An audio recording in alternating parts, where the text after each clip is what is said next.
Hi, I'm Radia Glees. I'm a certified clinical nutritionist here in Austin at Austin Integrative Medicine. The other day I was talking about weight loss, and I was talking about clinically supervised weight loss, and I promised you that I would talk again about what's the deal with fats. And I had mentioned that it takes fat to burn fat. And this is a big confusion because for years and years, for the last really 2 decades, everybody's been saying fat is the problem. Take fat out of the diet and you'll lose weight. Now, how's that working for you? When you look at statistically the rate of obesity, the rate of diabetes, etc., since the 80s has actually increased dramatically. So we started, this campaign of taking fat out of the diet, and things became fat-free, fat, non-fat, low-fat, and basically we as a society started to become fat-phobic. Now, I know you've heard this before, but even when I teach my classes, and sometimes I will, at the end of the class, I'll give them a diary, and they'll write out, the foods that they've been eating, and they'll deliberately say fat-free ice cream, or I ate, diet soda, or I did, fat-free or low-fat or non-fat this and that. It is important to make sure that you get the right kinds of fat, but it is really important to understand that not all fat is alike. Now, you may have heard by now that there's good fats and there's bad fats, and you've got your omega-6s and omega-3s, that's your fish oils and flaxseed oil and things like that.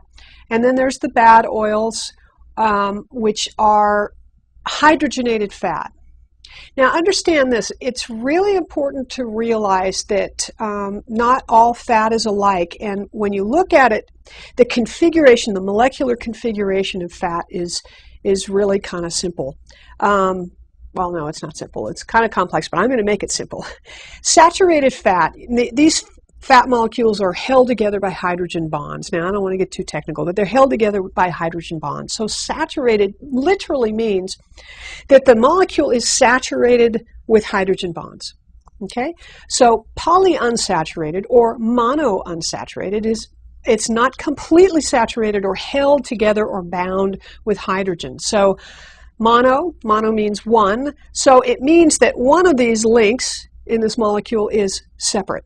Okay, so you're going to find olive oil as a typical example of a monounsaturated fat. The poly, which means many of these bonds are not held together with hydrogen. So you've got these molecules that are much more flexible. Now, why is this important? Well, understand that hydrogen literally holds that molecule solid. Okay, so it's a really easy way to remember. Most things that stay solid at room temperature are saturated fats. Okay, solid at room temperature. So what would that be? Well, butter, for example. Butter in a stick stays solid at room temperature. Coconut oil is pretty high in saturated fat. What else? Lard, yeah. That'll stay high, and that'll stay solid. So that's, you can always tell really what's saturated. Now, be careful when you see these margarines and other things. If they're staying solid, that's a whole other story. It doesn't necessarily mean that they're high in saturated fat, but they're high in a different kind of fat I'm going to talk about in a minute. Then the monounsaturated, that molecule is flexible. Okay, now this is why it's a good fat. This is why it's good, because think about your body, your veins and arteries, okay? They twist and turn, and you literally have thousands and thousands. I think you have, they say, more, if you took your vascular system and you stretched it out, you could stretch it from here to the sun and back. I mean, this vascular system is amazing when you pull it all together. So it twists and turns and has loops and what have you. So the more flexible the fat is, obviously, the more flexible it is in your arteries. Okay, so saturated fat, can be a problem, but let's not throw the baby out with the bathwater. Not all saturated fat is bad. And they did do studies where they noticed that the Polynesians, for example, they ate a lot of coconut. And coconut is high in saturated fat, but it's not necessarily what we call atherosclerotic. It doesn't necessarily clog and get stuck in the arteries like other fats do. Actually, they did the studies on fat, and they found that the biggest problems with all of those studies was that the fats that they were using were not just saturated fats, but they were used with partially hydrogenated fat. Now, when you hear the term partially hydrogenated fat, forget it. It's either hydrogenated or it isn't. So how do we get to that? What is hydrogenated fat, and why is it bad? Well, remember our configuration of our fat molecule. The good thing about the more saturated it is the more stable it is. So, you know, fat, we know when it's exposed to oxygen, light, and temperature, it can break down, and that molecule breaks.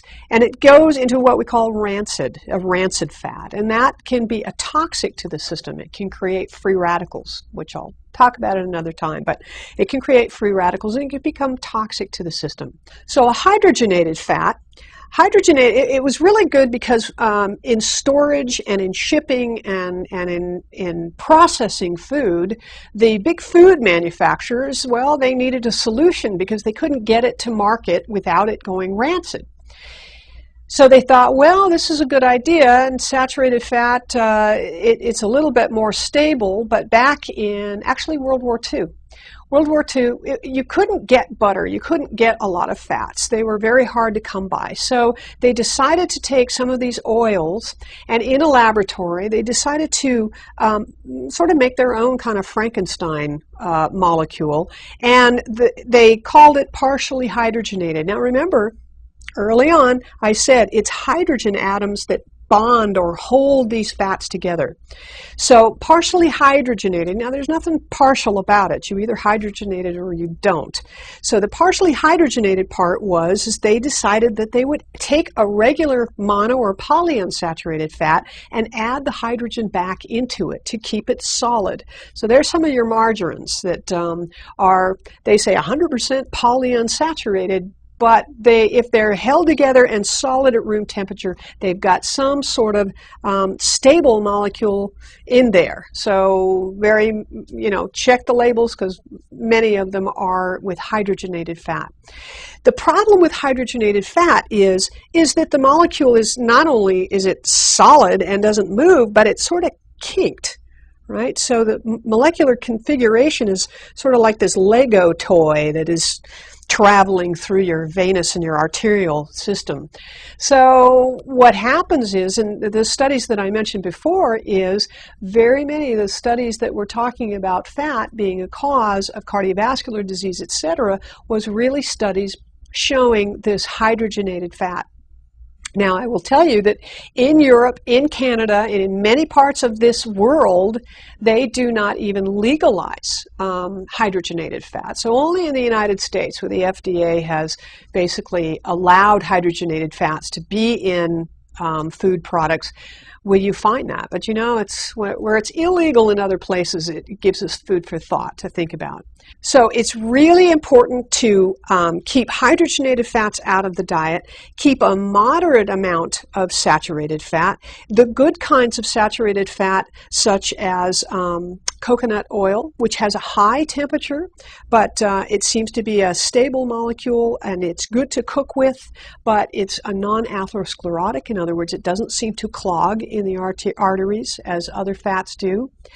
And a rich supply of the loose, the polyunsaturated. These are your lipids like cod liver oil and your marine lipids.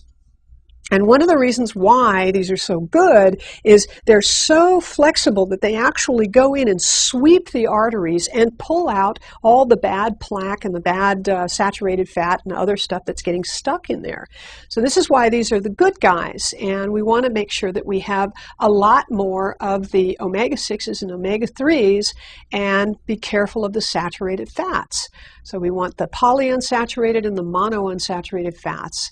And this is typical of diets such as the Mediterranean diet, which is higher in these oils, fats and oils, mostly olive oil. And you really see a lot more healthy people in the Mediterranean diet. So check with me. There's more on fats, and you can visit my website, www.advancedhealthinstitute.com. Please send your comments, and make sure, if you haven't registered, make sure you push that yellow button and register. We love to hear from you. I love to hear your comments and questions. Again, you can go to my website, advancedhealthinstitute.com, ask me any questions or see what I do or some of my services. Also, I have a YouTube program, which is youtube.com/AHI Productions, which is more on complementary and alternative medicine. So visit me there, and we'll talk more about fats and other things in our next episode.